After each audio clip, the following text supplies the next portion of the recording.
recording. Yeah, as long as you can present it, and then I think we'll be good. I can't see a hiccup with it, so I'm not letting anybody in until I get back. Just know people writing in the lobby. Thanks so much for Jason on that official thing for us. Oh, sure.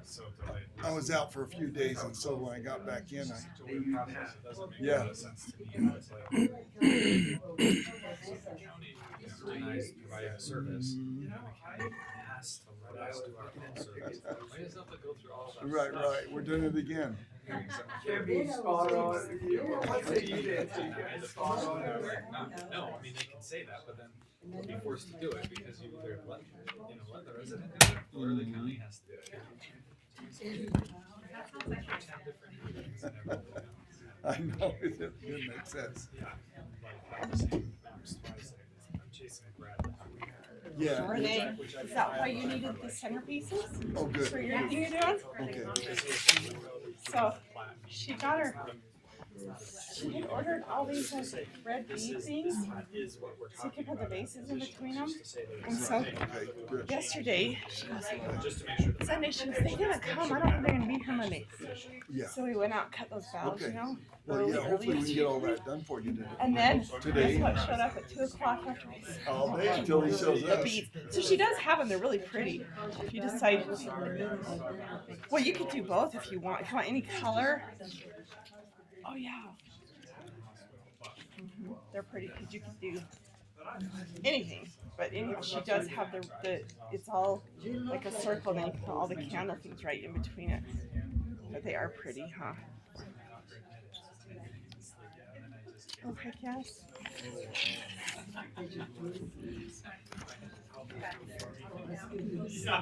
Did she? Cause no, she's for sure coming. Yes, she's. Cause I've heard she's like 7,000. Is she? Are you kidding?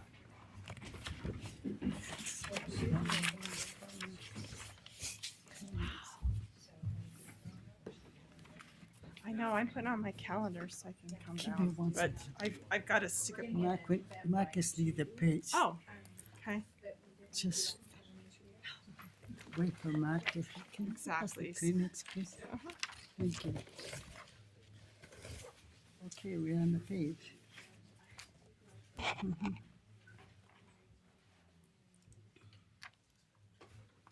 Do we know Adam Fisher and Jay Springer? Is, Are we ready to go, Mark? I know. Do I let him in? Did you have some visitors there? We have actually Adam Fisher and Jay Springer that's online. Is one of them your attorneys? oh, Adam is. Jay is and Adam. Uh-huh. So we're good. Oh, just Jay. Adam is yours. I like Adam's your attorney. I'm not going to tell him you said that, James. It took me a second to remember who it was. Yeah. Are we on already? We are good to go. Okay, we'd like to welcome you and call this meeting to an order. Thank you for being here, the ones here present and the one online and the ones that are going to watch it on a later day. So we'll have call to order to the meeting at December 16, 2025. It's 11:06. Sorry to start a little late. We had a work meeting then. It went a little bit extra time. Anyway, so we'll have roll call at this time. Commissioner Mon here. Commissioner Harvey here. And Commissioner Stubbs here. And the next one is we're going to do an invocation. And we have any volunteers? They can come to our podium and thank you so much.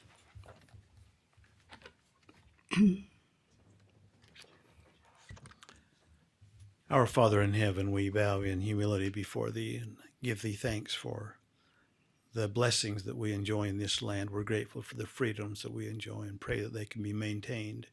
We're grateful for those who are willing to give their time in service in providing governmental direction. We're grateful for the commissioners and others who serve San Juan County. We ask thy blessing upon them. We pray for thy spirit to be here today to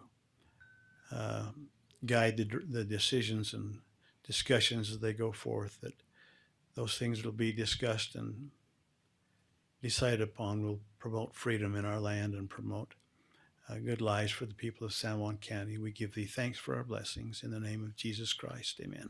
Amen. Thank you so much.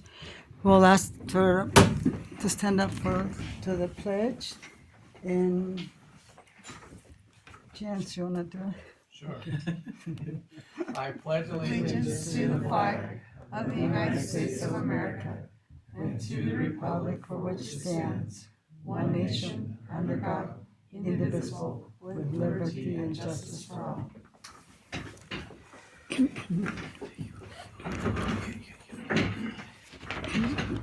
Okay, at this time we have what is called conflict of interest disclosure. Commissioners, is anything in the agenda that you may feel that you need to declare as a conflict?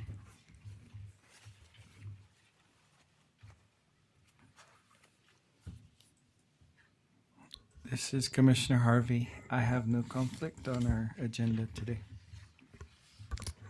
Commissioner? I have no conflict for Commissioner Mon. And here, Commissioner Stubbs, I have no any conflict on the agenda. So we'll turn, the next thing is public comments, and we'll turn the time to our county administrator. Okay, we only have one Matt person that signed McDonough. up. We've got a Mr. Bob Adams. You're good? You okay? Those are sometimes the best. Okay. Well, sorry for the confusion. Let's see, and then online, if there's anybody wishing to make a public comment, we've got Adam and Jay Springer here. If you're wishing to make a public comment and you're online, go ahead and raise your hand on there and I'll unmute you. We've kind of locked down Zoom so that we don't have some craziness happening anymore to our Zoom feed. So if you right click on your name, there's the ability to raise your hand. One of the features. If you don't see raise your hand, we're going to make the assumption that you're not wanting to make a comment. With that being said, commissioners, it looks like we don't have any public comments for today. Okay, so the next item on the agenda is the consent agenda, and we'll Okay, turn the time to absolutely. Matt We'll take this McDonough. on your consent agenda item today. You have the approval of $17,132 in small purchases, $4,732 of it on advertising Moab 2026 guest guide, and $2,000 on the Bluff Dark Sky Festival event. You have $10,400 on software platform cable of tracking, analyzing, and reporting. For all of those are for visitor services. Item number 2, you have the approval of the check registers for November 27th through December 5th, 2025. Item number 3 is approval of the 2025 low income and veteran abatement listing. You hear oftentimes discussions of circuit breaker and in the state legislature, and this is what those are for.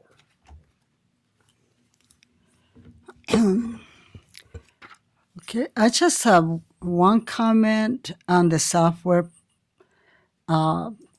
purchase, and basically is that as we purchase new software, our IT person wants to be able to check the platform, whatever the design is, that doesn't interfere with our system. There can be a program that he can be able to protect, and it doesn't bring causes for us to feel sorry someday that we brought a bug or something to the system. So anyway, so anybody that, and probably should put that somewhere for people to to check with the IT person. Anyway, do we have a motion to approve the? Madam Chair, it's Uh-huh. Commissioner Harvey. A Uh-huh. motion to approve the consent agenda items 1 through 3. Okay. We have a I second the motion. So all in favor? I do have one question first, if I Okay. may, with that motion. So, Lyman, on the veterans in the circuit, I mean, that was a huge topic of discussion at the legislative session. So, and I can't quite remember where we're at with that, but I know that that's going to be a.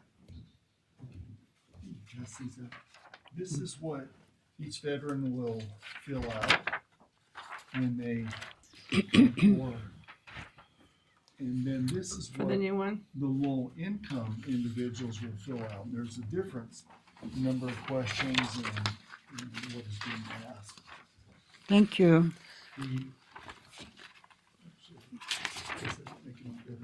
For the veterans, it's a one-time application, and they apply. They need to confirm the amount of disability they have. It can be from 10% to 100%, and they're given an abatement for their property, and it can. I think the property can be exempt, the home and the land below it up to 1 acre. And it's right around $600,000 that can be exempted for that. And so we have a wide variety of percents of disability. And the exemption also applies to the surviving spouse if the veteran were to pass away, and also until the children are to the age of 18. So each year I accept just a handful of applications that are new, and then I'll go through the property tax system and see if the veterans are still holding and owning that property. If I see that it's been sold to someone else, then at that point I'll remove them from the list. But yes, I can't remember, did that pass or not? I don't think it did. The circuit breaker, I think we're still in the dogfight on that. yeah. Come this new Now session. on the low income, the circuit breaker is still part of their equation as far as there's a huge amount of discussion. Well, because they're trying to make that as one. So yes, I'm sure we're going to see that again this new session. I And then expect. it's a battle with that right now. You have the So column in here, House Bill 425, yeah, which is that 20%. that's what it is. 425. Yep. So okay. So about 2/3 of the abatement will go to veterans. The remaining 35% or so are low-income individuals. Do we have this somewhere in our on the website so that people can? I need to work on getting Okay. that to them. I mail it to them and Okay. give it to them, but Just that's for a the good general point. public. Sometimes the family members are the one helping them, and so it'd be nice to have. Absolutely. Thank you so much. We can work on getting these Yeah, documents. I know busy online. time with budget time right now, but Okay. anyway, thank Okay, you. that's all Any I more have. questions? No. Okay, so no more comments or questions. So all in favor of passing the motion and supporting the Aye. aye, we have unanimous. So the next item is Okay, under business action items, we're moving on to agenda item number 4. We have support of multi-agency suicide prevention conference. This one here, you have Renee McDonald, beautiful Renee McDonald. I can't imagine him related. yeah. She's representing Boulder Way Forward Coalition. She is the co-lead for this. Right now the lead, so if anyone wants to join. Thank you first for passing this year to be one of our county supporters for the Boulder Way Forward. It is under Dr. Madsen's, the Utah Women in Leadership Project. So we are excited to be able to put on a conference. And I want to tell you a little history of why it came about the way, because you are part of that history. We have various agencies that I belong to. I come from as a school social worker. I'm having these conversations at schools with families, with students that report things going on. We then see them try to get the local resources to help. A lot of the times, our resources are often lacking. and we watch. Sometimes we have our families lose faith in us to be able to help them. So we've been doing that for 5 years. And Boulder Way Forward came, and we've been having these conversations about how to talk to our families, how to talk to the communities, and remove the stigma, remove and be able to have conversations concerning sexual assault and violence, how to have our conversations around suicide and suicide ideation. It's just this year we lost 5 of our youth to this. And those are just the ones we know. If we went to a meeting, the state often, if we have suicide victims that are transported out of our state, or maybe residents here, but they die there, it doesn't get reported to Utah. So we feel that our numbers are probably still low, which is devastating. As well as with that, I also work with Ellen Mitchell and our San Juan Coalition, our prevention pack. And we deal a lot with suicide, but also our substance abuse and misuse. And so as we've had these conversations, we're like, how do we do it? Because we know there is stigma around it, whether it's a religious, a cultural, or just embarrassment and shame. And so we've been kicking around this idea for 2 years in various ideas. And then we had the state meeting where our state leaders came down and our commissioners were there and you were there. And the bottom line came down is we can't keep having meetings to have meetings. How do we do this? And so taking it back, that's where we decided that one of our first reaches that we want was our community leaders and our faith leaders, to be able to have them take it back to their congregants or take it back to the families they talk to, and really help take it back to our community leaders, because they're elected and they're also our faith leaders that have our community's heart. And so we figured if they can support us and we can educate them with research-based and evidence-based information, we can really make a dent in having our communities help us. And so that's where we came with the conference, and we're asking for not only your support, but future, hopefully, this county bridging the gaps between where our bridges are falling short. We have really great agencies doing amazing things. UNHS's Victims Advocates with Tasba Jackson and Thomasina Holly and Ophelia Holiday in Monument Valley. They are working nonstop. We have San Juan Counseling, I know, with their MCOT team that are doing it, but sometimes that's just not enough. And so we hope that as we take it more publicly, that we will be able to create strong coalitions that can help our communities. With this, we have Elizabeth Smart. We have managed to pay for about 2/3 right now with the school district aware grant. So they are involved in it, helping us. Our health department has helped us with the grant. In your list, you'll find some of our other partners that are coming down with the goal of having these hard conversations. And we also have Dr. Susan Madsen that is really research-based and our lead on with the Utah Women's and Leadership Project. And as we know, that we believe as we strengthen families and really help our women succeed, that everyone is successful in that. And the reason we want a conference, because it is a tough subject. We're including the suicide ideation, sexual abuse, and substance. These are hard subjects to deal with on a professional level, let alone a community level and a family level. So some of the stats why we're including them is that with the addiction, 1 in 5 survivors develop alcohol or illegal drug substance before the age of 30. And then it's twice that rate, which is twice the rate of people that haven't experienced sexual abuse. So our rates skyrocket.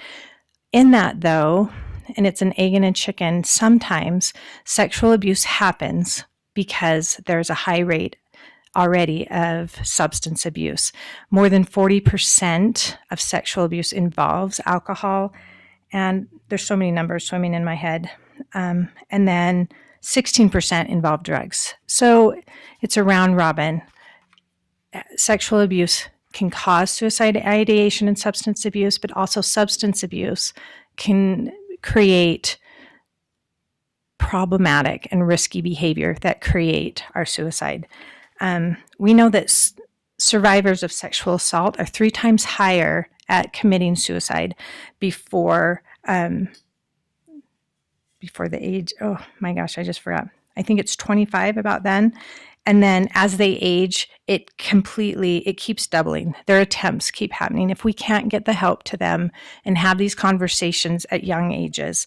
And so we really are hoping to just this is just an opening the conversation, helping our community's leaders take this information to their communities, having our faith leaders hopefully go back and talk to their congregants, to their wards, to the areas that have the ability to say, we need to have these conversations. We've seen way too many areas split down the middle when we can't have these conversations, and we hear things that boys will be boys or what they were. And really our goal to have this communication is to give them correct information, to dispel disbelief because I think on your fact sheet, I think on the back, and those are Utah numbers, they aren't San Juan County numbers. In talking with our MCOT and our victims, we believe the numbers, the one I just handed out today, are much higher. We know in talking with like UNHS that on the reservation, because it doesn't have to be just sexual assault, it can just be around the sexual violence and knowing it goes around. 100% of our youth and our families are being affected by these numbers. So the goal also of this conference is to pull all of our agencies together as well and be able to start getting the data, because we are a data desert in these numbers. We have our SHARP survey, and they have told us that they will help us use that to they have a couple questions towards sexual harassment or sexual violence or violence in general, that they will help us see if we can use some of the numbers of what our youth are experiencing. Because right now we can't ask those questions. We can ask the board and the state, but that would have to go through our school district as well as the Navajo Nation to get those questions. So I think those are on the board to ask, but having the commissioner's support of that, having our community support, will move our goal of being able to have the information and really tie together our community as a whole and create safe spaces. Because right now we're hearing scuttlebutt is that prevention and suicide may be on the chopping block at the legislative level of reducing our funds. And San Juan County survives on those funds. Our school district really partners with prevention to use it's called the OPG grant, the opioid funds, and then our DFC grant, which is our drug-free community grant. They are very open with sharing with our school district and support our prevention programs. They support our suicide awareness teaching. They support our Hope Weeks, which is really good because we want to do the positive and support the SHARP study. So having the commissioner's support on a whole and lend their stamp to it, and then help us start creating with Boulder Way Forward a bigger plan to go forward. Some of the things that have happened already as we plan this, we have another, those words disappeared, conference planned for our youth, 18 to 25 in the fall. We have SAPREA coming down, which is a stakeholder in the state that will be teaching community members how to have the conversations in our families. And they're going to come down and help us with that.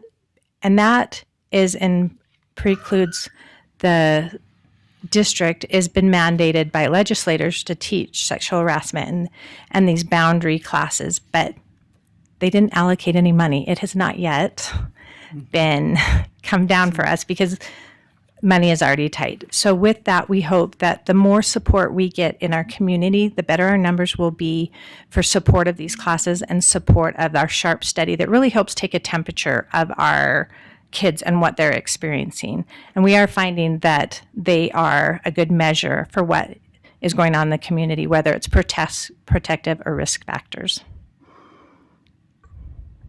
I just want to make a comment. One of the things the county is, we have a child justice center. Yes. Just as a matter of informing the public here.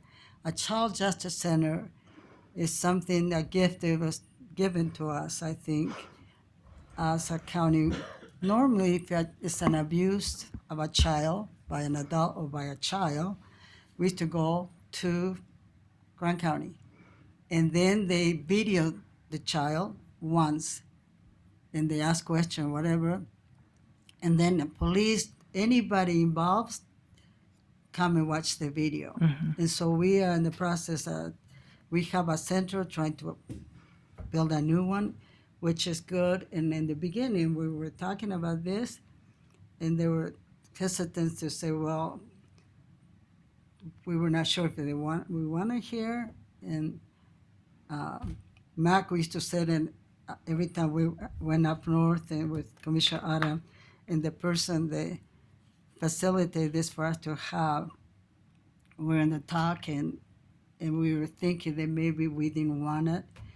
And I visited with a young lady that when she was 13, she was a group with older kind of teenagers, and something happened, and those guys were drinking, and nobody knew except her what happened. And when she went home, her mom said, let's don't tell anybody. And that night, she's a grown woman now, she was talking to me, and I thought, we need this.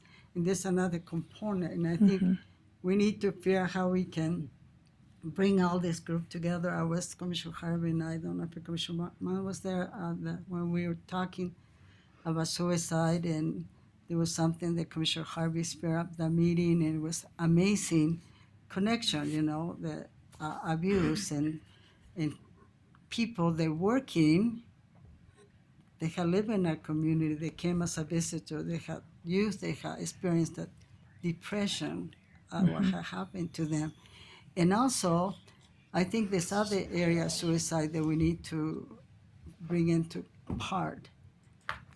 I do have a son that committed suicide, and as they're talking to us, friends and everybody, they were telling little things that had happened and they wish they haven't done or say whatever.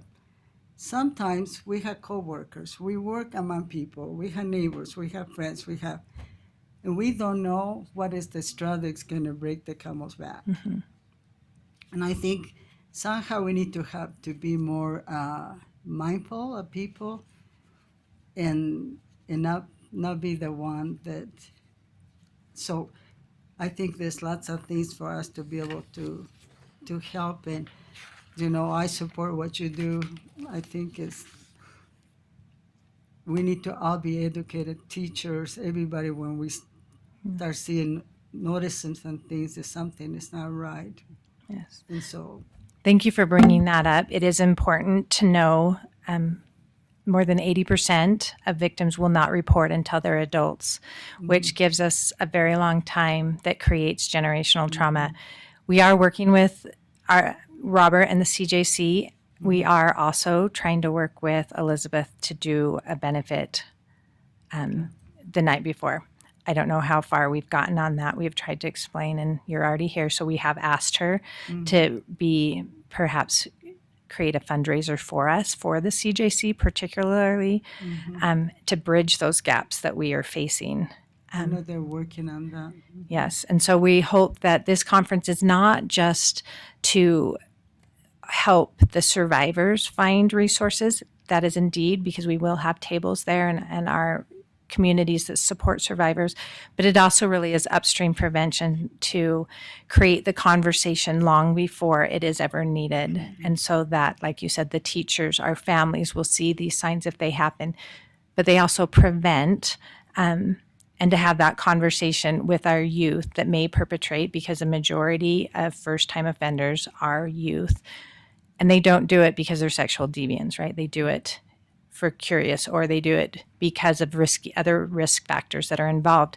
So it is starting that conversation and being able to help the youth. And I think we would bring down many numbers from that, from being able to just open a conversation and say, hey, I'm seeing this and this isn't healthy, or eventually be able to change the conversation. We can't have these conversations in schools right now. We're not allowed to have these discussions. And so that is one of our goals, is to create down the path that we help and be a leader and a standout San Juan County to create resolutions that can go to our state representatives, resolutions that go to the Navajo Nation, that show what a community can do when we stand together to protect our children and our families. And what you're trying to do is also can join what is being done, but I know you've been in some of those conferences that I attended, sponsored by Native American organization.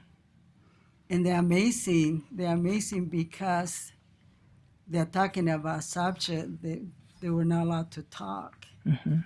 And they're the most beautiful talks and so I'm glad that you're bringing this to us, and so thank you.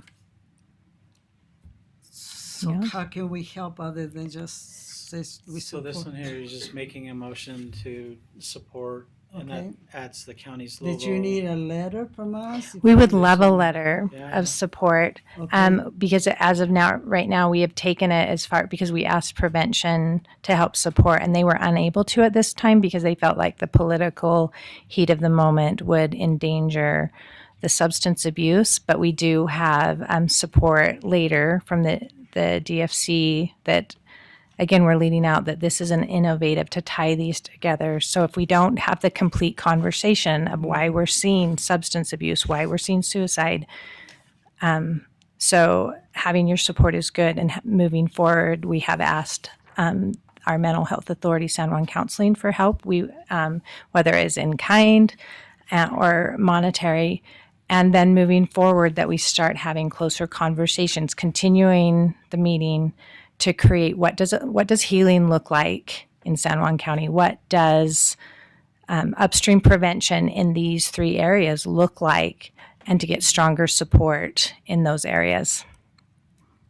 Well, I am a member of of the Boulder Way Foundation, and anytime you need help, besides being a commissioner, I can help with that. But Thank you. any other commissioners have any comments or? Madam Chair, I'd like to make a motion to do a letter of support to support this conference coming up. Thank you for bringing awareness to our community members. This is, anything helps. And awareness and letting people know the county is vested in bringing the resources. It's a huge piece to helping our community work together to address this. Thank you. Thank you, I'll Commissioner. second that motion. All in favor, say aye. Aye. Aye. Thank you. Thank you so much for coming. So what's next on the agenda? Okay, the next item on your agenda is consideration and approval of a petition to create the Red Rocks Improvement District. We have James Maybe, the Spanish Valley owner, LLC, to come present why this is on your agenda today. Thanks, Mac. Thank you, Commission, for helping out so much on this. Where I think we're kind of at the final stages. As you know, since COVID, we've been trying to upgrade the infrastructure on my ranch, and it's been going pretty well. Part of that, as a big focus, is we've all talked about before in previous meetings, is upgrading my water system, including our wastewater system there. And because the ranch is across multiple parcels of land, the system that we've designed, which the Division of Water Quality at Utah State has approved in concept, in order to get that built, because it's across multiple parcels of land, we have to have a body politique established so that we can build that and the rest of the infrastructure and upgrade everything I've been trying to do on the ranch for the last 5 years. But as you know, in the previous meeting we discussed, first we have to ask if the county would like to come upgrade all the infrastructure for me. And the county doesn't want to do that. So we have this petition that with your approval to send it to the state, we'll be able to set up this body politique, the service district, so that we can continue with the infrastructure upgrades that I've been working on for the last little bit. So any questions about that? What I'm asking for is an approval of the petition so we can send it up north. And you're working with Lyman to take care of that? Yep. Grateful to Lyman. Yep. He's certified the petition, and so we're good to go. Anybody have comments or? No, I'll make a motion to approve the petition. I'll second the motion to approve the petition. All in favor, say aye. Aye. Aye. Aye. Thank you, commissioners. Thank you so Okay, much. And Thank you. Thanks, James. Falling out. Okay, the next item on your agenda is ratification of the data sharing agreement between the Utah Department of Health and Human Services and San Juan County. You have Mike, our interim director, here to present this item. you look a little bit more rested today. Yeah. Thank you. After last night's Dinner and wild games, dinner and everything, games, just yeah. like a new person. Stacking We- marshmallows, and it was We a great partied time. last night. In this data sharing agreement, commissioners, the state's state health department's violence and injury protection program is agreeing to share an internal overdose dashboard with the health department, and this overdose dashboard helps to inform us on creating public health policy or any interventions or prevention efforts, along with the Boulder Way Forward that was spoken of before. And so I'm just requesting your approval of this data sharing agreement so that we can have that in place. In the agreement, it also outlines the conditions of sharing between us and the state and the safeguards that are implemented to keep that data secure. If it's sharing, from one organization to another one, I don't know if it's necessary to check with the IT in case there's something that can come across, just for safety anyway. Yeah, that may be Anybody an has option as questions well. or Yeah. comments? And No comments, Madam Chair. I like the motion to approve the agreement.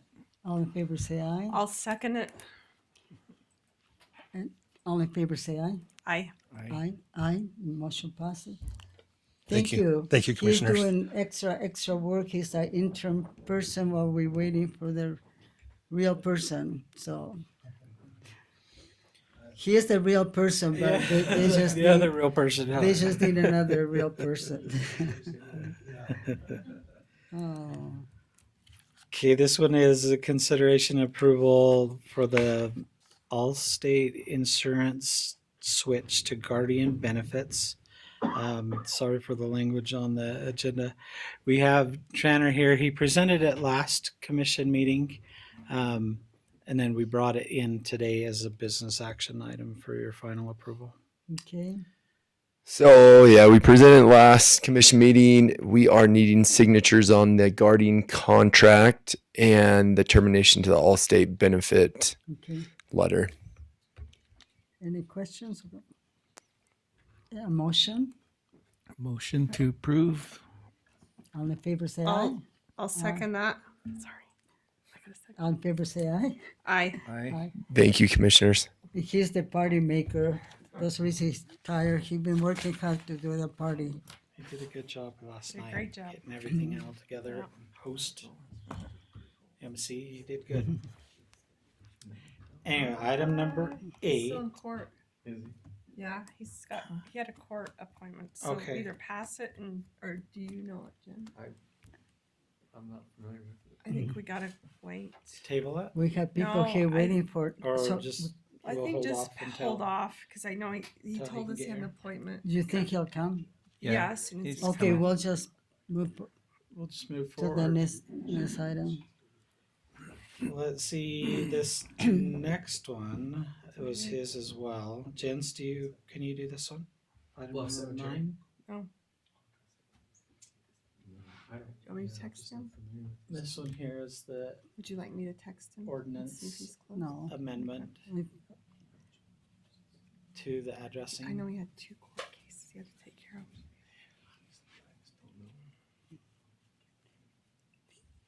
I think he said he'd be back as soon as he was done that court case. Yeah. Okay. Number Well, 10. we can see how you wiggle. Number 10 is you, so okay, let's go there.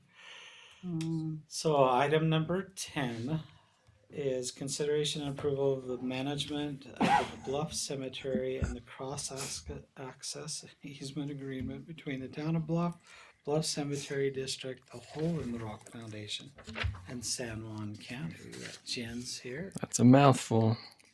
I know. Do you have the visual of the cemetery there? I think that's the best place to start. I'll go there. The map.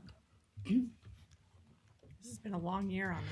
Yeah, this is a project that a lot of people have been working on for a Okay. while and have some interest in for a while. Okay, this is have been the movie map. It move here and move there. So I want you to explain Yeah. the. So we're looking at a map here that has, I refer to it as the top portion, which is your top square there with the circular turnaround area. Then you have the middle portion, and then you have the southern portion there. San Juan County surveyor did some survey work and created this for us. The top two squares are owned by the Hole in the Rock Foundation, and the bottom square is under the name of the Bluff Cemetery District.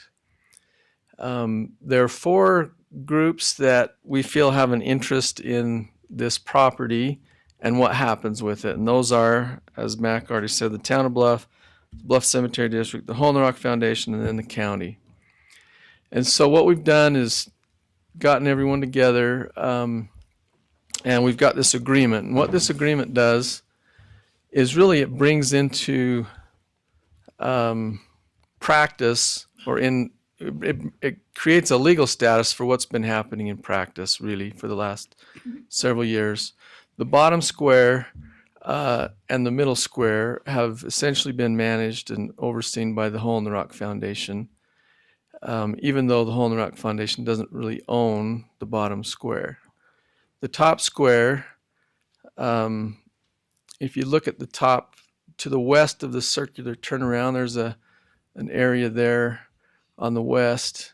That is an active cemetery area for the Town of Bluff. They have recent burials there, and so that's an area that they have an interest in and would like to have directly under their control, and this would give them some options of maybe improving that little area, creating a little bit of a buffer between the area where you're going to have burials and any area where you'll have vehicles coming and going, or foot traffic. So this agreement, what it does is it transfers ownership of the south square there over to the Hole in the Rock Foundation, and it transfers the west half of the very top square. So if you go to the top square and divide that in half, right down the middle there, the west half goes to the Town of Bluff. And then the end result is the east half of the top is the Hole in the Rock Foundation, the middle is the Hole in the Rock Foundation, and the south is the Hole in the Rock Foundation. And together with that, there is a bank account that the Town of Bluff has been managing. It's related to their activity there on the top west. That would be specifically transferred to the Town of Bluff. Understood that that's where it would go. That's in essence what we're talking about. All the parties with an interest are signing, and the purpose of that is after this is all done, everyone has signed off and relinquished their interest here or there, meaning the county agrees for now and forevermore that this is what we're doing. Town of Bluff for now and forevermore. All past is wiped away. Did we have a chance to listen from the Hole in the Rock Foundation? a little bit? That would be great. Sure. Would you like to say anything to us, or this is where we get to? Yeah. Please.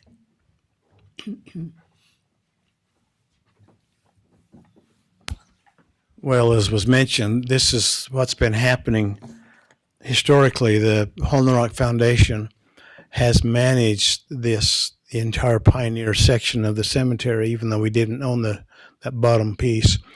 But we feel like that there is no one better equipped or bit more concerned about these historic graves than the foundation, because that's our whole purpose, is to maintain this history of these folks. There have been a lot of work done up there on the cemetery over the years to maintain it, and that's all we intend to do in the future, is to continue to maintain it. We do occasionally have local people who have ancestors buried there who would also like to be buried there. And there have been some modern day graves, a number of them. In the past, basically what they did is they went up there and dug a hole and buried the person.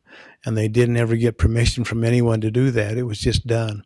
And we'd like to put a little order to that so that it isn't helter-skelter, so that there is some order to what happens in that cemetery. Our primary concern will be to maintain the history that's there, the pioneer graves. We've had some of our volunteers, from our missionary volunteers this past year, spend a great deal of time trying to catalog whose graves are where. There are a number of graves that are obvious graves that we don't know who's there, and we'll continue to research that. A lot of them will likely never be resolved, but we do want to maintain a record of who's there as much as we can, and just kind of put some order to the future of that cemetery. So that's kind of what we're after. Okay, I have a question about the top part. There's no gravesite there? There are. There are gravesite in the top part. I mean, beside the ones that have kind of coming into the square that belongs to the foundation. As far as pioneer, there's no pioneer. Not that we're aware of. Okay. At one point when we had a public meeting, it seemed like there was one person that talked about having bought property already on that part, on the north part. Is there anybody have bought any, as far as you know, any On the current active cemetery? on the top one? Yes, there are. I don't know all the whys and wherefores and dates, but the cemetery district was established back in about 2001, if I remember right. And there was a board appointed. And then I think it was for a period of 3 years or something, those appointments. And they were never renewed, never replaced. And so that board, or at least the surviving members of that original board, have kind of acted as a board of an active cemetery district, and they have actually sold land. I don't know if they've sold land where. Well, they do. They have sold land that's currently owned by the Hole in the Rock Foundation, but they've also sold land to the west of that is owned by the Western Heritage Foundation, and they are in the process, Bluff is, of trying to obtain title to that land, but they have sold plots. There are people who have plots that they paid for.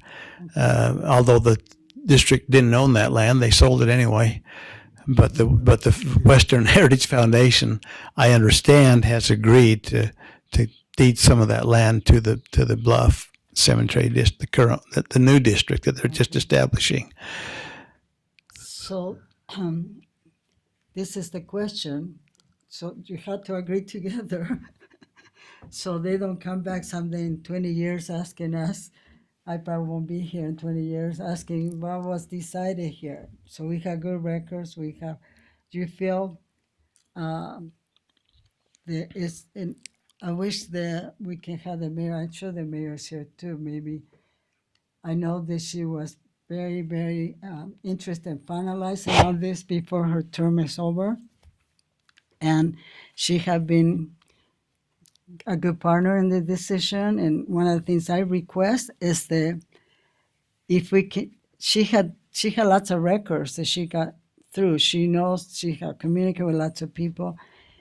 When she had those done, if she would give it to us as a historical, a copy or whatever in a form of technology that we can save as being the history of the process about this and whatever she had researched before she came to this point. And so it's kind of like if any, basically, in a wedding when they said, if anybody has something had to say no for every, we hold up,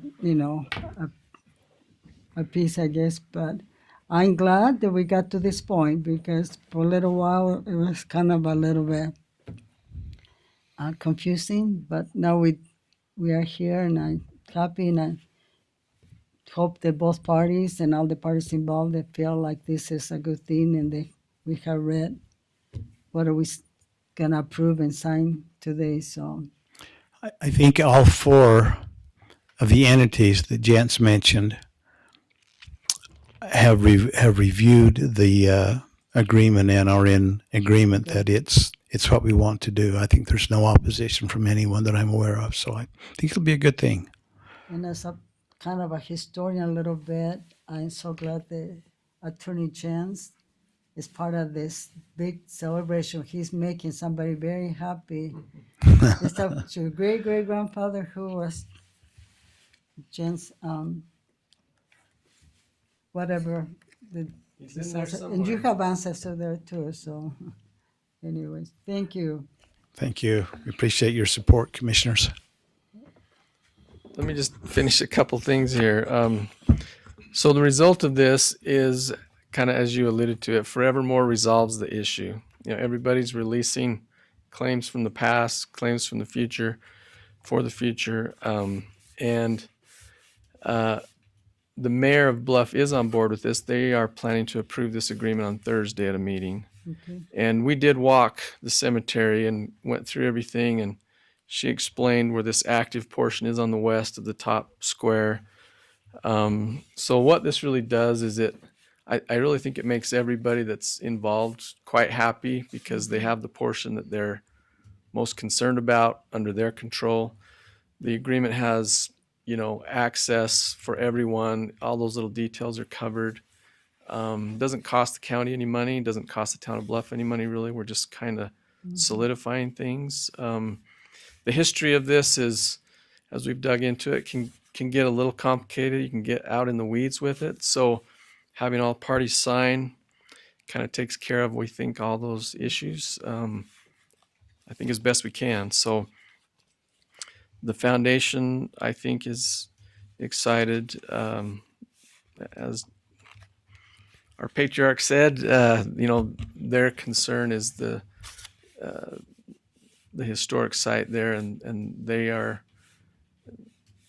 very interested in making sure that's well taken care of. And it's gonna be a good thing because the fort, we're gonna have another good thing to do, and Yeah. it gives opportunity now to go for grants where it can help to really beautify, make it a place that people like to come and visit and see that. Yeah. So, thank you for You're welcome. Thank for you. your work, and thank you, Patriarch. It's a privilege to have you here, and thank you for your prayer. Anyway, so Nancy, Okay. thank Anything you else? for coming too. So we have a motion. So I will make a motion to approve the management of the Bluff Cemetery and cross-access easement agreement. I think this is a historic moment because her father, as when he was a county commissioner, got to vote on part of this. I don't know if you knew that, long time ago. And and so Commissioner Harvey, we have a second.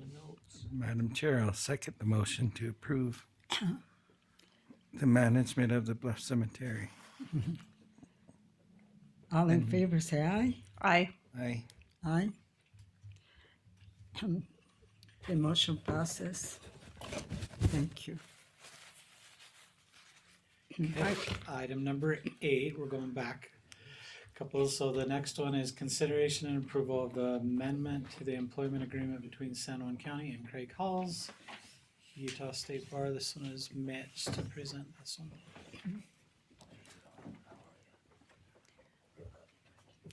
Hey, thank you guys.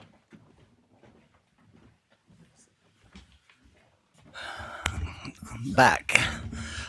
So this is just a simple amendment. We'd like to extend Craig Hall's contract for another year. And so I've just drafted an amendment to do that. That's basically it. I just have a question. How is the process, just so I can understand when we that we go through? I mean, it's just you and your department, you about, but I don't know how do we process when we hire an attorney? Well, it's under professional services. So as far as putting out requests for proposals and so forth, I think it's exempt from that. I talked with Johnny Miller about that, and he agreed. So it's just a simple process, like when we originally did it. I just brought it before you. Historically, we've always had 3 county attorneys. The workload, we need more help. We're I'm just running from one thing to the next to try and keep up. Craig handles all of our, a majority, not a majority, a great deal of the prosecution. He helps with the prosecution in the district court. Okay, and the court has their own, you guys have your own budget kind of thing like they explained today. I mean, regarding the interlocking agreement, there is a budget. So this comes from when we hire Craig Halls, nothing about Craig Halls, is a wonderful person. I got to shake his hand last night and everything. I was just trying to understand the finances. So this just comes from a budget that's set. Yeah, your that's department. part of my budget. And so it's part of your budget, and so you, anyway, so I just wanted those clarification and Yeah, anyway. yeah, So that's anybody- part of my budget that I would be asking for at the budget hearing, or that I have asked, is for. He's a little bit unique. At the time that we hired him, I think we advertised, and nobody. I think we advertised. I'm not sure. No, you didn't, no, it wasn't advertised because I had somebody that later on said if they knew that this position was open, they would have applied for it. No, That's the I'm reason. talking about when we originally hired him a year ago. Yeah, that's what I'm talking about then. So that's the reason I was asking. if Well, we I need to think we advertise or looked not. for. I think we held it open. We didn't have anybody apply, and so the point is, Craig was working for Blanding City, and also he had his private practice. He was working in the Justice Court as a public defender. So he wanted to come over. We were desperate to have help, so he was a 1099 contract. I think his salary's $134,000 that was approved. But that's just 1099, as I said. He's not entitled to any benefits of any kind. At the time, I presented that that's the equivalent of somebody making about 110,000 with benefits. It's 134. So Well, it thank does you. not include any raise or anything like that. It's just to extend it for one more year. Yeah, so if you can just find out where it was advertised, it just when you at your convenience, so I can, if I have somebody come and ask me, then I'll say what advertised here. Anyway, anybody else have any other questions or comments? I have no questions. I know that Craig Halls has done good work for the past year, Okay, and this is just an extension of that Okay. work. So I motion to approve this contract. I'll That was it. second. all in favor, say aye. Aye. Thank you. Thank you. Okay, the next one is consideration and approval of a resolution of the Board of County Commissioners, San Juan County, State of Utah, appointing the San Juan Surveyor's Office as the addressing agency under ordinance dated May 21st, 2024, known as the ordinance establishing the San Juan County addressing policy and standards for the county.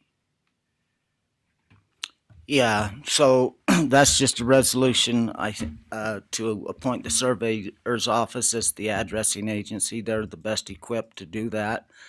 That simply means that if a new house is built in the county, it's assigned an address.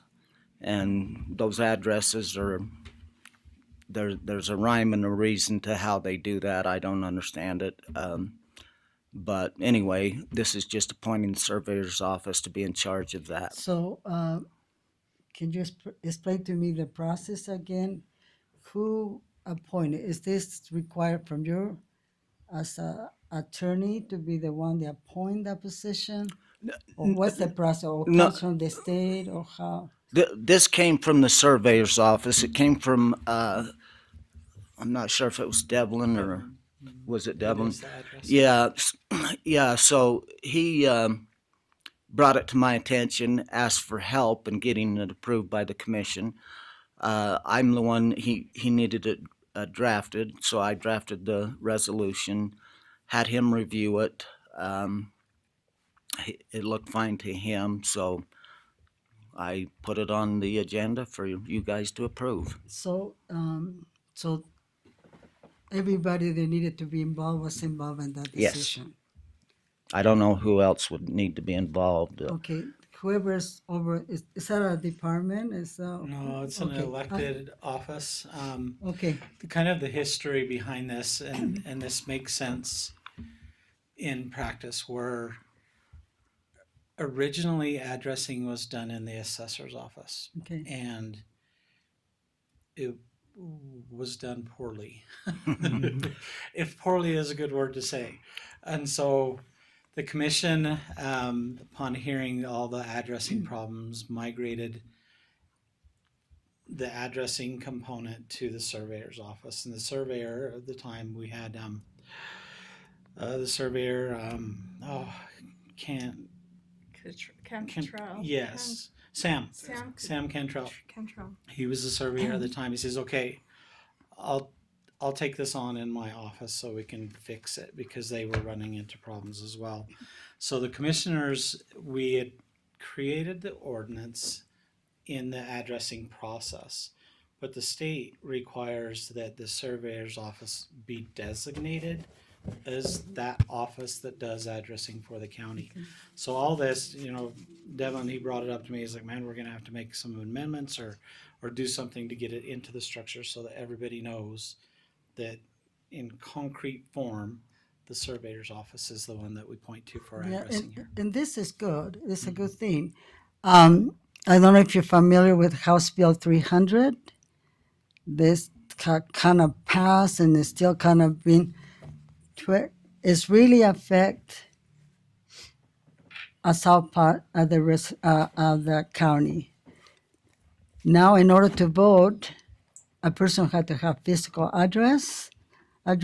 There's several things, and I did talk to Attorney Nelson about checking on that, and me and Lyman talk about the consequences of that for the people down south be able to vote. I work Navajo Mountain. Navajo Mountain is on the borderline. The chapter house is in Arizona. The mailboxes are there, have a Arizona zip code. The cars are registered in Arizona. Children don't qualify for scholarship from the college in our area, which somebody in charge of scholarship told me because we have a different zip code and they don't look like they're resident from Utah, even though they live in Utah. And so now the chapters, they have to figure out how they can register to vote, because they can, before they say, well, 10 miles from the chapter this way, whatever, but now they have to have physical addresses.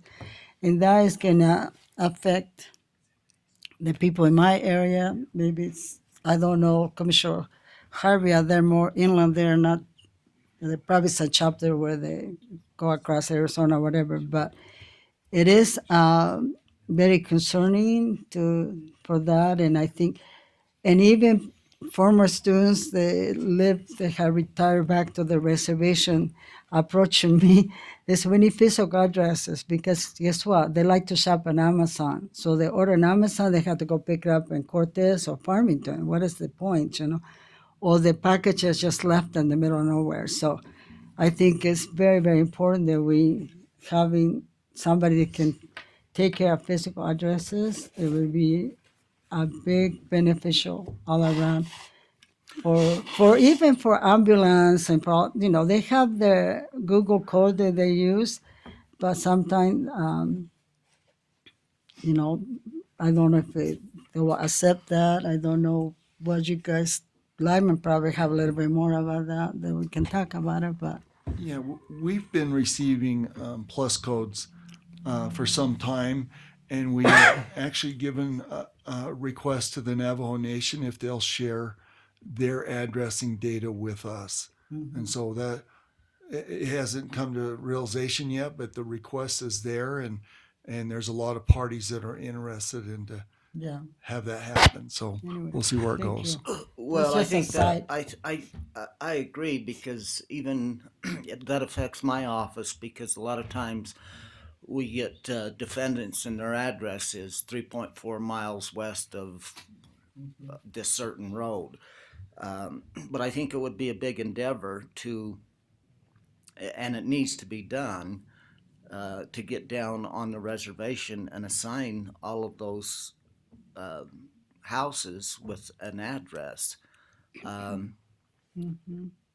I think probably House Bill 300 needs to be addressed at the legislature, the Oh, unique they circumstances have of been San addressed Juan a lot. County, Yeah. and maybe see if we can because we are unique in that aspect. I've been talking to Representative Monson and other people about.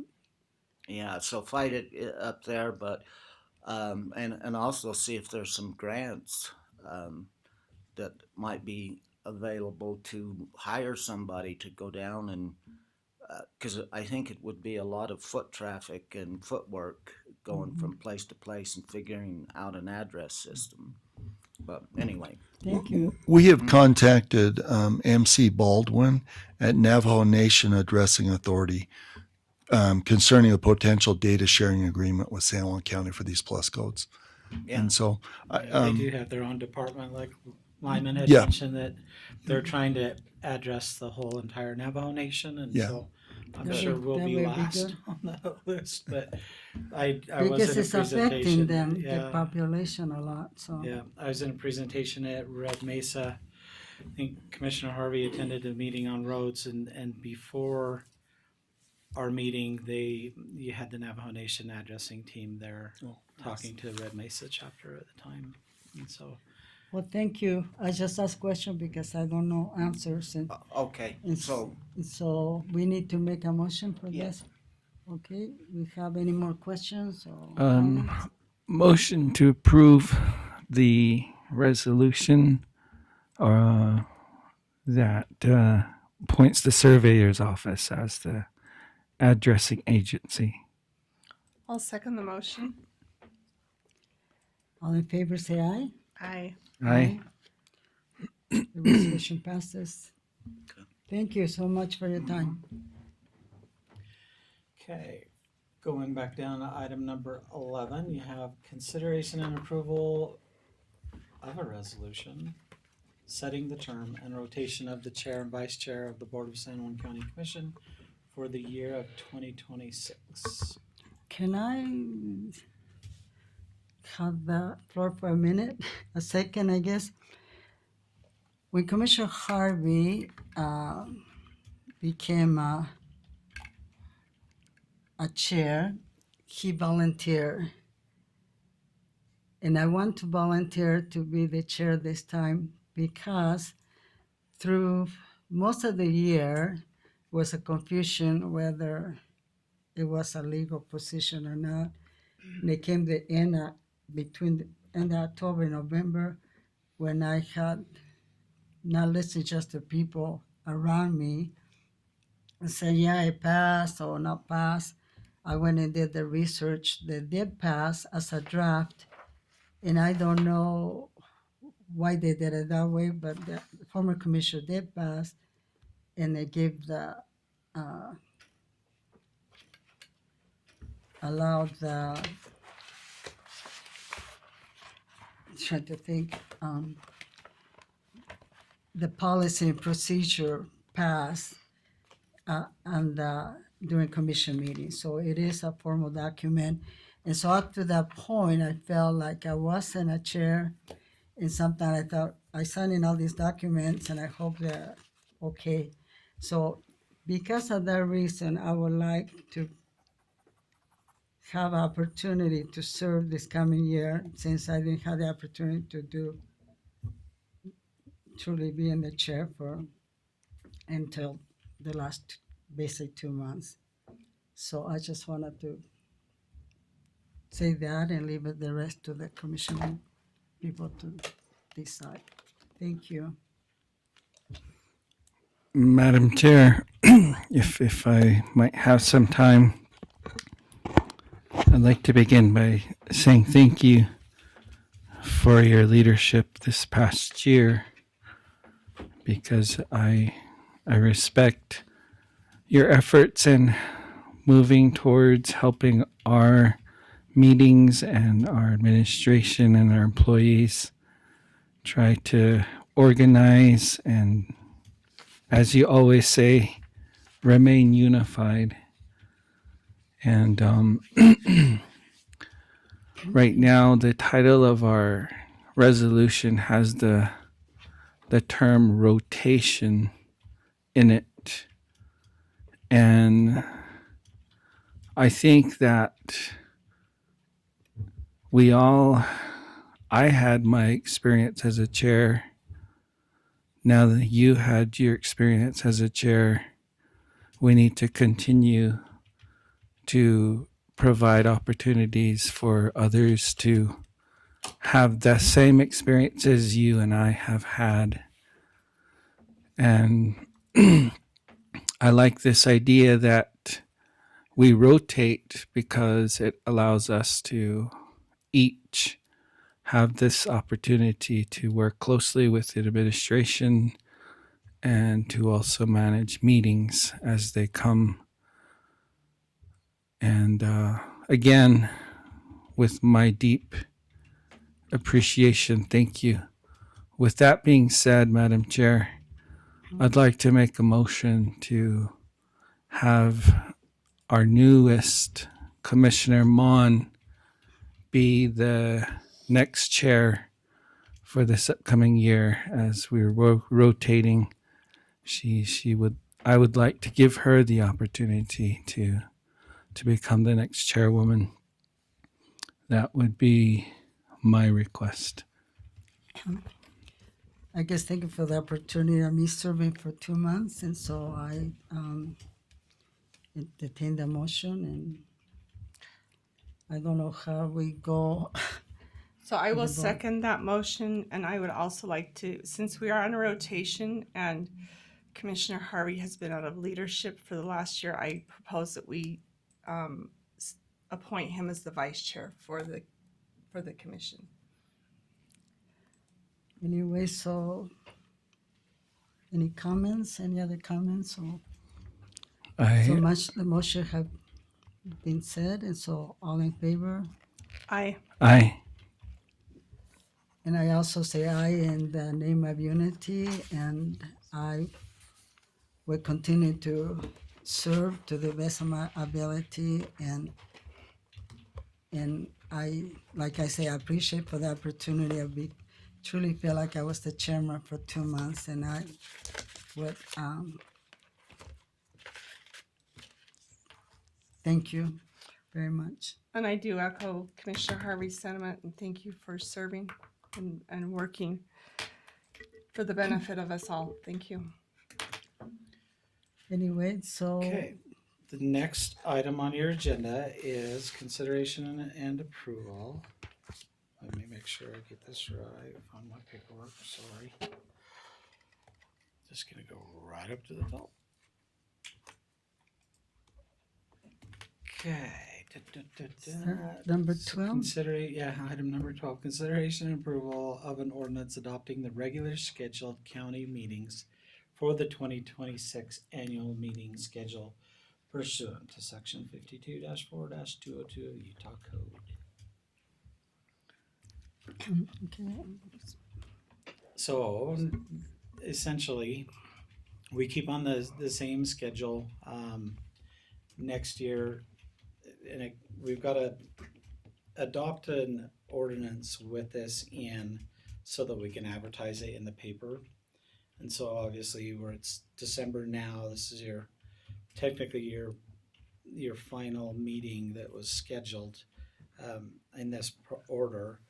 So we just need to get the next year's meetings, and so we continue to meet on the first Tuesday from 9 to 11 on the work session and 11 on for commission meeting, and then on the third Tuesday at 9 a.m. to 11 for work session and 11 on for the regular commission meeting. And then on the fifth Tuesdays, we have no scheduled meeting. And so there's only I do have a comment. So I have court on Mondays and Tuesdays. Tuesdays is my juvenile court, so it's kind of hit and miss. It's Mondays I'm in court all day. It would sure help my office out if you could move the commission meetings to Wednesday. But I understand the predicament you're in. I think maybe next year, or if an opportunity arises, that we look at maybe changing the commission meetings to Wednesday or Thursday or Friday, someday other than Monday or Tuesday. Friday. Friday's a no. Imagine that. Madam Chair, I have a question. Commissioner Mark has a question. Thank you, Madam Chair. So there's occasions when we are out of, all of us are gone, like for NACO and things like that. And that's not very often, but what that does is, of course, it really makes our agenda quite heavy the next meeting. I don't know what's happened in the past. Have you made up that meeting if you've been gone that week, or do you just postpone it to the next one? You just postpone it. We Okay. used to get postponement for National Final Rodeo and vacations that would take place throughout the year. Just so you're aware, on our process administratively, when you cancel meetings, say you're going to NACO, all three of you, we cancel a meeting, we advertise and notice that in the paper. Okay. So that the public is aware of it through that means as well. And on our website, we cancel the meeting there. And so there is some solicitation that we do extra when those meetings arise. It's hard.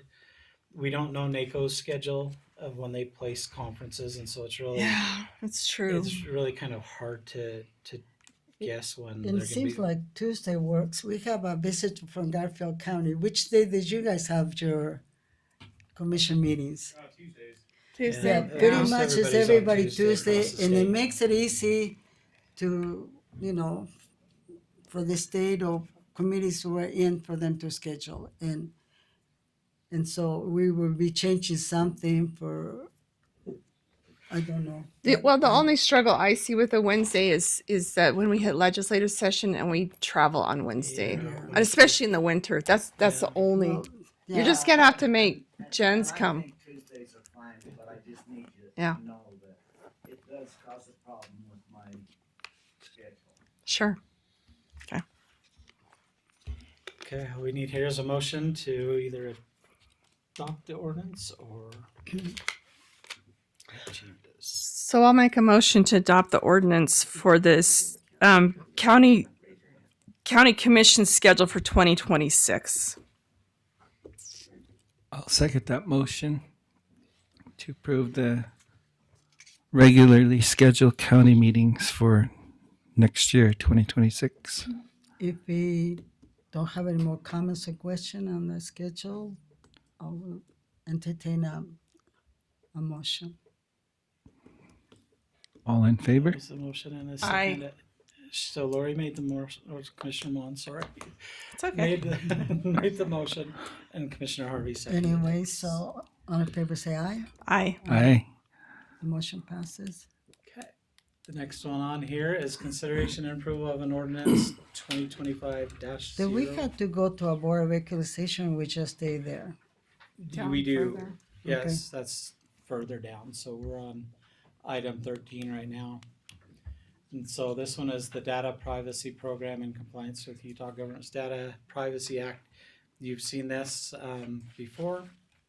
I've made the changes. I think coming out of last commission meeting, you just wanted the change that there would be approved. So let me blow this up a little bigger so you can see it on here. So county's responsibility to the citizens, the CEO and CPO will watch and review any approved software purchases by the departments throughout the county operations. That you had asked that we add that word approved to this, and that was the only other change we captured. So essentially, if a department wants to bring on a software and it goes through the process, if it's budgeted, you've already approved an allocation of funds. And so with that being said, then those departments can go ahead and make the purchase on there. So is that a privacy agreement? This is the ordinance on the data privacy. It's compliance with the state of Utah's. Just one comment. So with the incident that happened last commission meeting, I've been working with Johnny Miller. I've been working to come up with 3 resolutions, I guess, that come from that. One is to figure out what happened. Number 2 is to get the protocols in place so that it does not happen again. And number 3 is to update our policy. I emailed to each of the 3 commissioners James Redd's findings and recommendations. And so is there any hurry in getting this thing passed? Yes. January 1st. Well, but if I may. So it's kind of separate. Doesn't really affect This is the collection of data and what we do with the data. And it's also a visualization on the programs and software that we use, making sure that that data, if it's stored here, what are we doing to protect it? And so it's kind of an overarching, different than situations like last time. This is more creating a process that if say, for example, economic development purchases a software, gives James the review first, and he goes through it to make sure, okay, is this collecting data? And where's that data stored? Or some software companies want to keep the data themselves. And if they do keep the data, then we come in, present it to commission. It's like, hey, we've got a problem with this software. Are you aware of this? They could then go into having a public hearing where the public is then informed that, hey, we're collecting, facial recognition on body camera footage, and are you aware of this? Do you want us to utilize this type of software? So it's more about that protection of the data itself. Yeah, I just know that. I want to make a comment about the report. I did go to, as soon as this happened, the incident happened, I went to James and asked him to write the report. And he told me that he sent it to me, and he told me that he forwarded to you, and then you contacted me. But that was initiated. He already had the report when you requested for the report. So yeah, I met with him, and anyway, the point is, I think, subject to any changes that may be made here this morning, it's okay to go ahead and pass that. I just want the commission to understand that there may be some, based on James's recommendations about certain things we can do to enhance the privacy, and it may be there may be some carryover between the two that we may need to address some more restrictions or put those recommendations in place. I think at a his later recommendations are really good, and I think we need to. I agree. But if we do have a meeting, we should have it where the meeting can be recorded, so. So we Anyway. did, so James did make recommendations on Zooms on the settings itself. So today, before the meetings, we took off the ability for an individual to come Well, in good. and take over a presentation, kind of like they did last Yeah. time. And so we It was went great. through and restricted everything. So they Yeah. can't make comments, they can't unmute themselves, they can't show Yeah, those are part of pictures his on their recommendation. profile. And I think So- that's really good. Yeah. So James is like, here, go through and check this before. And so he went just following James's guidance. I'm like, Yeah. here's how we set up Zoom. And Yeah, so- those are good recommendation, I think, so. Anyway, do we have a motion or So question, I'll or make- comment or question, whatever? I'll make a motion to approve the ordinance 2025-03 for the county data privacy. Are we doing them separate? Yes. Okay, so that's for just the ordinance, excuse Yep. me. Okay, I think with the changes, wasn't there a change that was made? Yes, and the changes are reflected in the new ordinance. They are. Yes. I'll second that motion with the changes. so, any more comments on that, or, okay, all in favor, say aye. Aye. Aye. Aye, the resolution passes. Okay, this next one is consideration and approval of the 2025 privacy policy statement for San Juan County. This one here, similar in nature, we made the changes to this one. Again, just as a reminder, this is something that goes on our website. You know, if people are concerned with what are we collecting data on, you know, why do I have to accept cookies on our website? This has to be stated on each of our websites. So every department the bottom of our website has to have this privacy policy statement. And then we have to give them, the public, what that means and who to contact. So I've made the changes that you've suggested on here from the past, and so this one should be ready to go. This also does have to be on all of our forms that we now have online, that people, if they apply for employment, we've got to have a QR code that points back to this policy of, you know, what data we do collect, because we do collect date of birth, addresses, things like that are on our employment applications, the last 4 digits of social securities. What do we do with that data once we print it out, and how do we safekeep the public's information? So that's what this policy is for, as a reminder. So I will make a motion to approve the privacy policy statement. I'll second the motion to approve the policy statement. Any further comments or questions? No? Okay, all in favor, say aye. Aye. Aye. The resolution passes. Okay, thank you. On the next one, I need you to pass a motion to enter in as a Board of Equalization. Okay, we need I don't think you to, need me for anything else, so. Tax Thank data. Okay, thank you. We know where to thank you find for you. visiting with us, and anyway, we say hello to Leland. I know him as Leland, so Yeah, Leland's. he's very famous.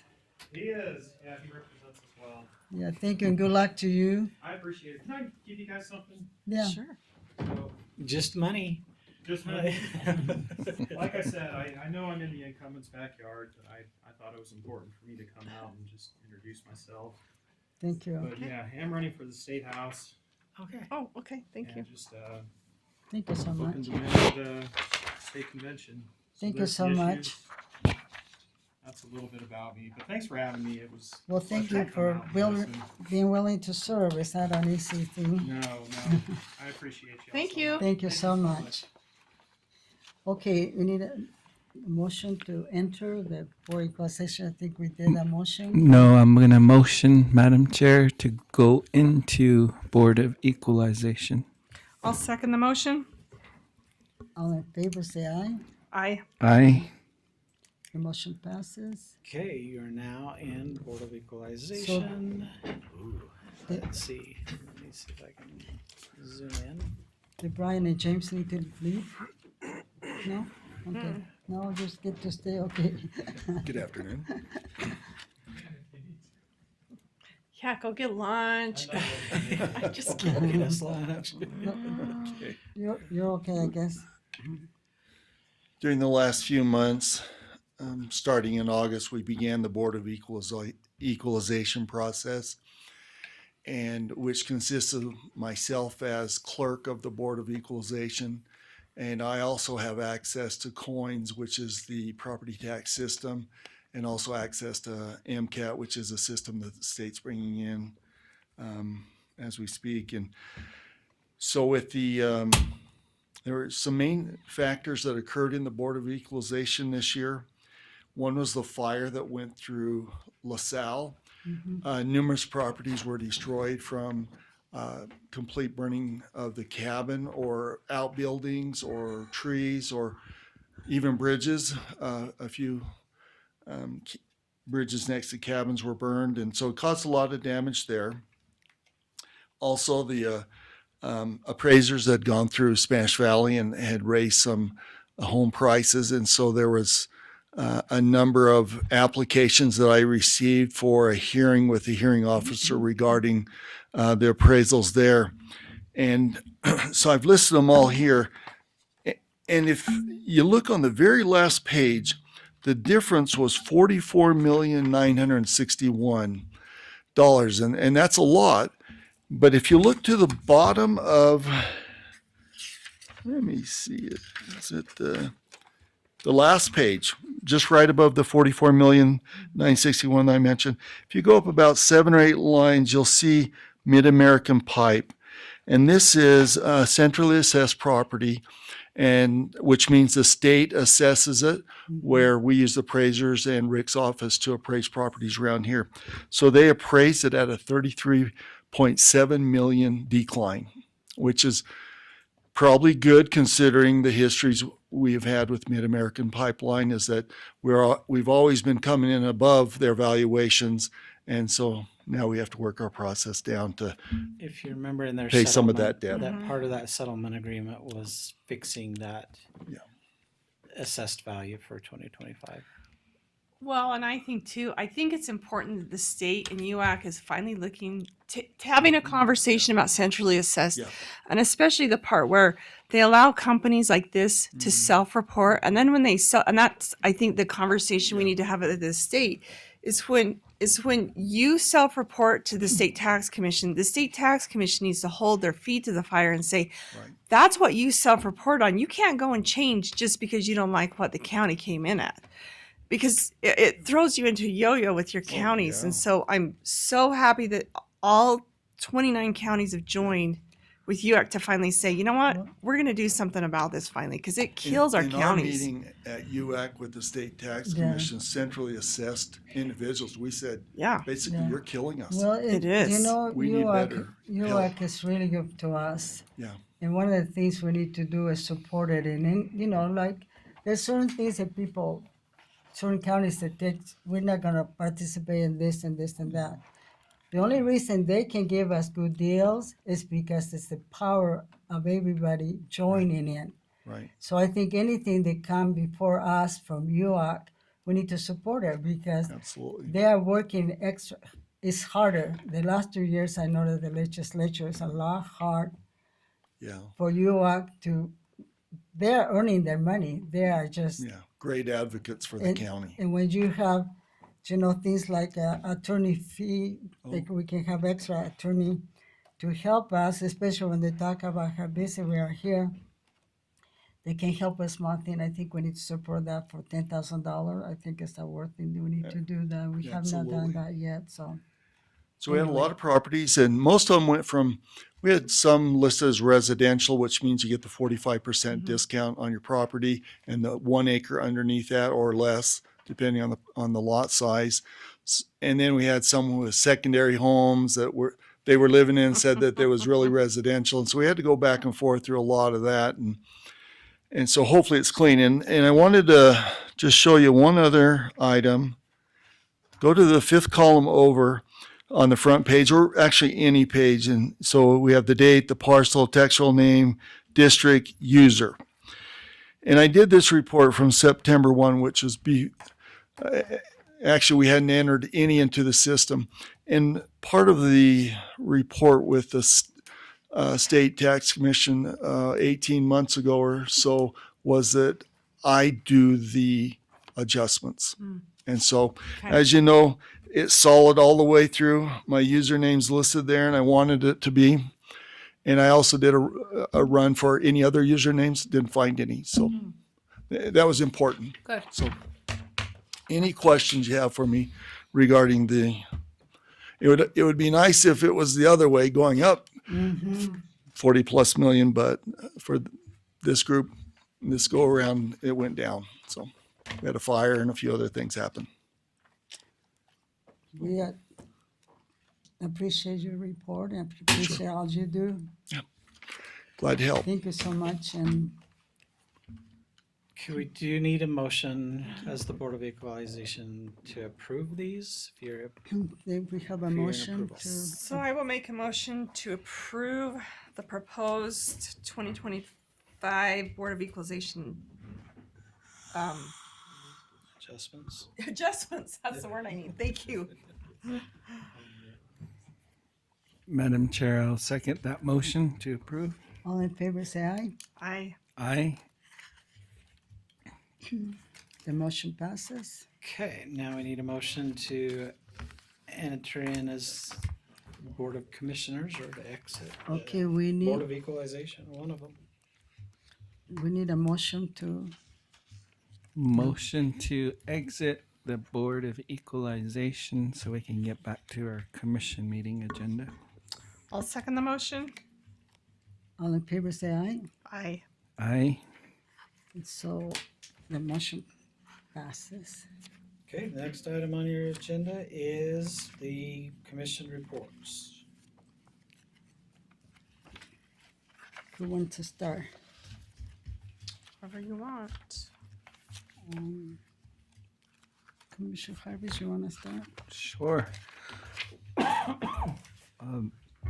Thank you, commissioners. My report isn't long today, but I did want to just talk about an amazing dinner that I was able to attend yesterday with Commissioner Stubbs. And it was great to see the staff there celebrating. Mac and all the crew, the departments were some that I recognize were there.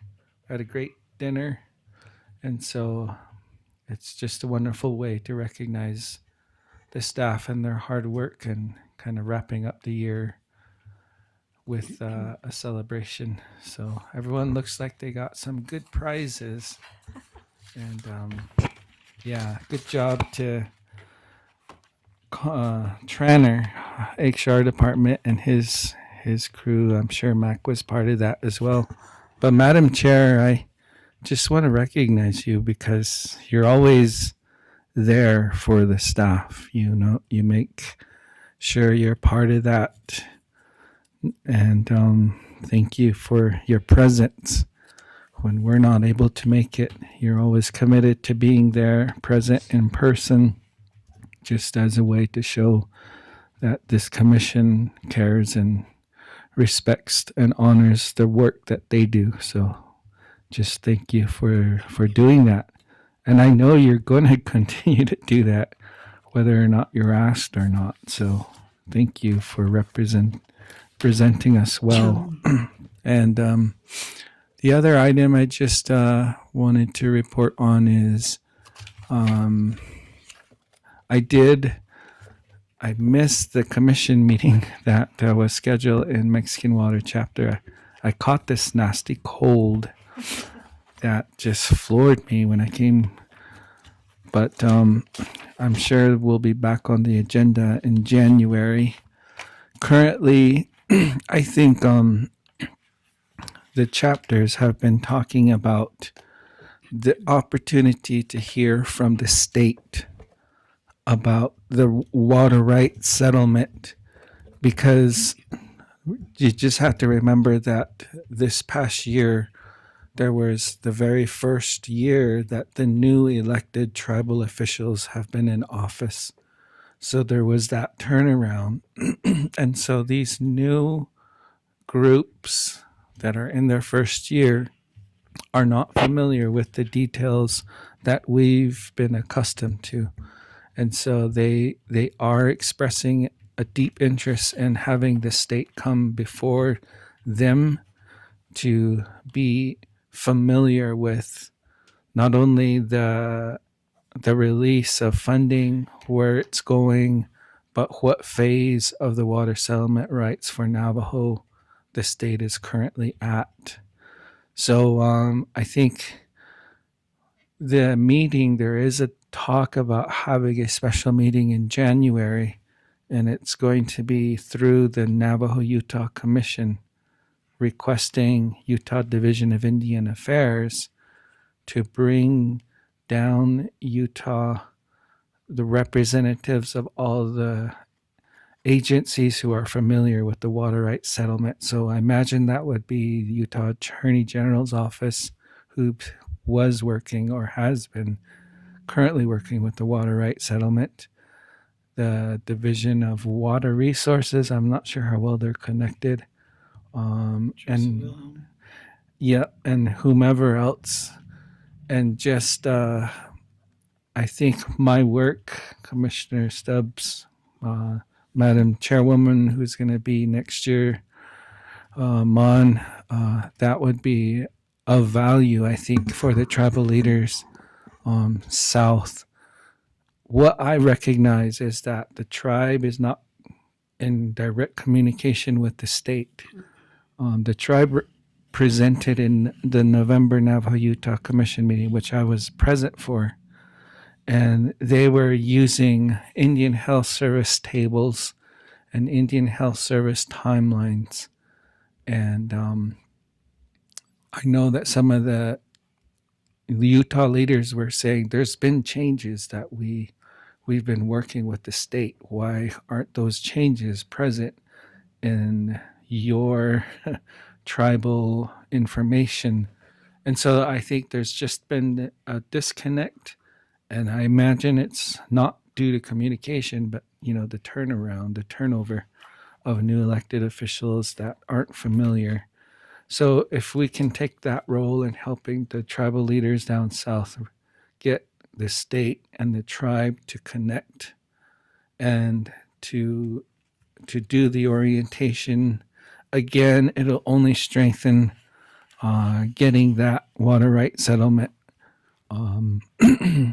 completed, and we all have, we know our roles that we need to take in making that agreement happen. So that's probably my biggest ask today is there is going to be a special meeting, and Navajo Utah Commission is asking that state representation who are familiar with the Utah water rights settlement to come to that meeting. So Do you know the date on that, or when that'll be? Or you can get that for us. I will get that for you. And so Okay. that's all I have, Madam Chair. Thank you.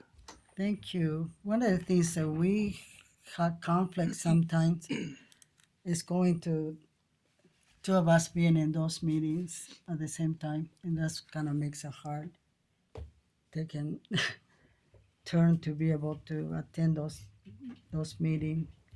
Anyway, Commissioner Mon, your report. Just a couple things is I'm actually working with the Glen Canyon National Recreation Supervisor. We'd had a report them early in the year, and through some communication with Senator Hinkins and a private interested party, we're actually trying to co-join and have some talks about some revitalization with the Dangling Rope Marina, with Halls Crossing and Bullfrog. I'm not sure what the private party is completely wanting to do, and that's kind of this.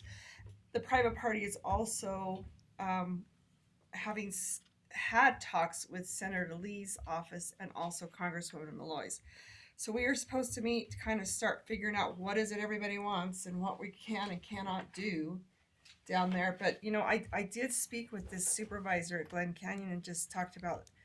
I hate to use the word neglect, but the north end of the lake is neglected, and so when the whole lake is basically San Juan County, and yet the end is Page, Arizona, that reaps all the benefit of it. So that I'll let everyone know how that goes and what we can do as a county to help support that. I'm not quite sure the direction they want to go. So, and then real quick, the last thing is the county, I think you guys may have gotten the email, but the county coalition of governments that comes down here with CERTA, they have rescheduled that meeting so that we can meet with the Navajo Nation's invitation.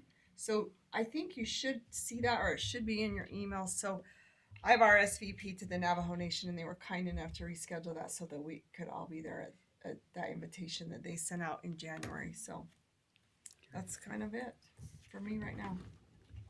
Okay, since this is the last month of the year, I just thought I'd kind of report a little bit some of the things that had transpired as I went about my job. I was able to secure $50,000 from the Larry H. Miller Foundation with assistant. I had the idea and I was trying to figure out how to make it happen. I needed some kind of foundation to receive the funds. Mac suggested I work with the Southern Utah organization represent areas, and we were able to secure the $50,000 grant that I reported last commission meeting. I was able to secure a $10,000 outdoor grant project for the Nation of the Four Corners, and also $6,000 for the 4-H program through the Clark's Market. And so as far as 7 counties, we still continue to work with the Road to Oljedo. Is still trying to find funds just to keep it alive, because if it stopped, then they had to do all the study all over again.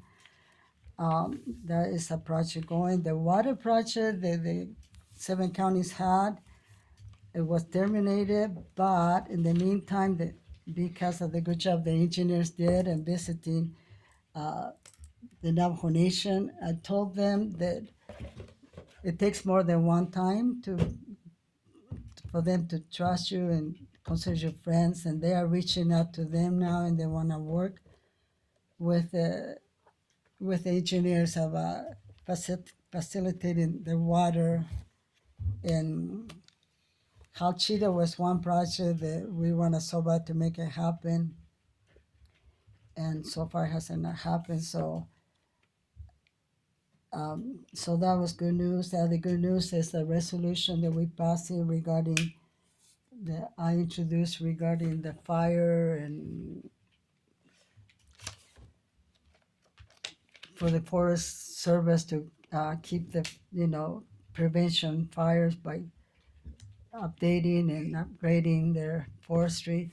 I wanted to say that it was well received by the 7 counties, and we're gonna draft our own. It's not. I just use ours as an example of what we had done, and so there was well received by our 7. We have almost 8 commissioners. So that is in the process of being drafted and approved. And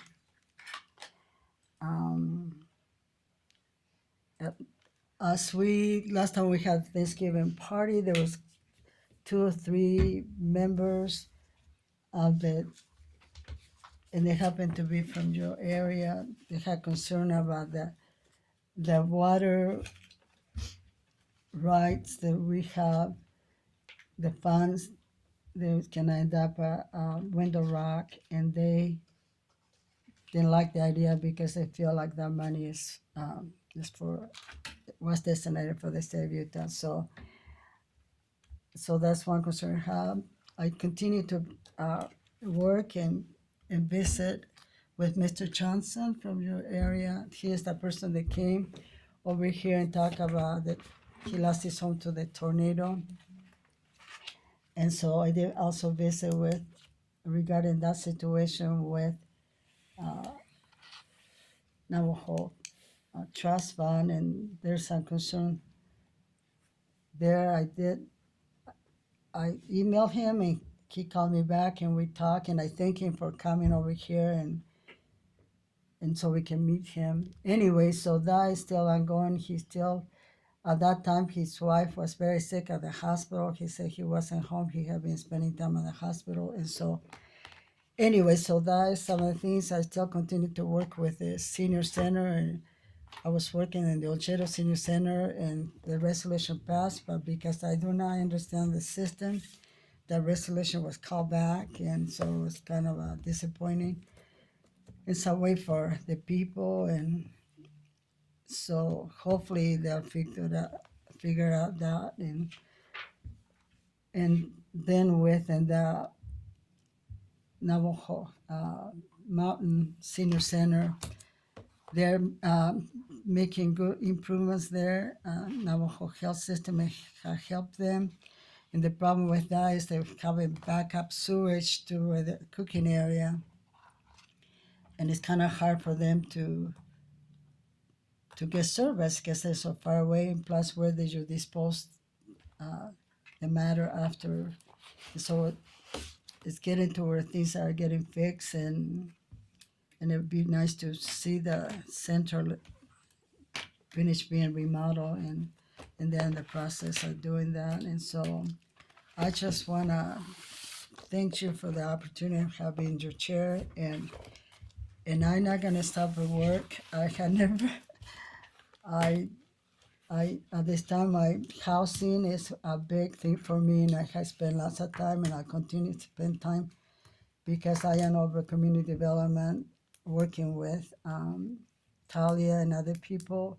I have some projects going up, but some have really good news, but at this time I'm not ready to talk about a special one. This I think is going to happen. And so that's the thing where we have all jobs possibility. We are a very rich county in opportunity. I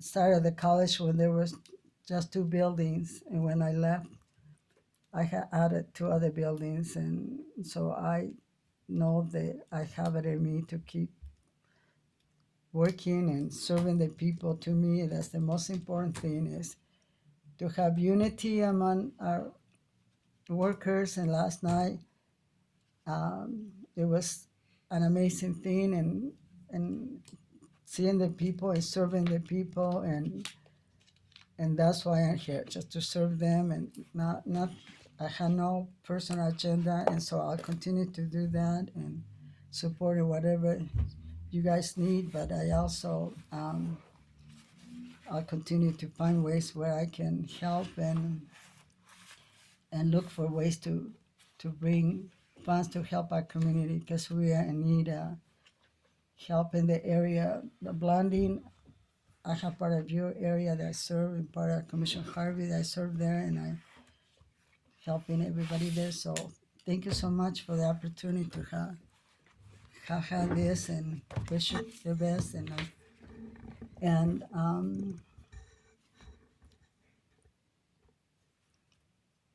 just want to make one more motion to exit. Madam Chair, just want to highlight something you just said that I think is important to state before we adjourn. You said we're the richest county with And opportunities. a rich county with a lot of opportunities. I really like that, because I know for the past couple of years, I've always heard the opposite. So I like that. In fact, if we can all recite that moving forward into the new year, I think we can make some changes. So thanks for that phrase, because now I'm going to keep that in my thoughts. the richest county with a lot of opportunities. But thank you, Madam Chair, again for your leadership. I'd like to motion to adjourn. I'll second the motion and thank you. On favor, say aye. Aye. Aye.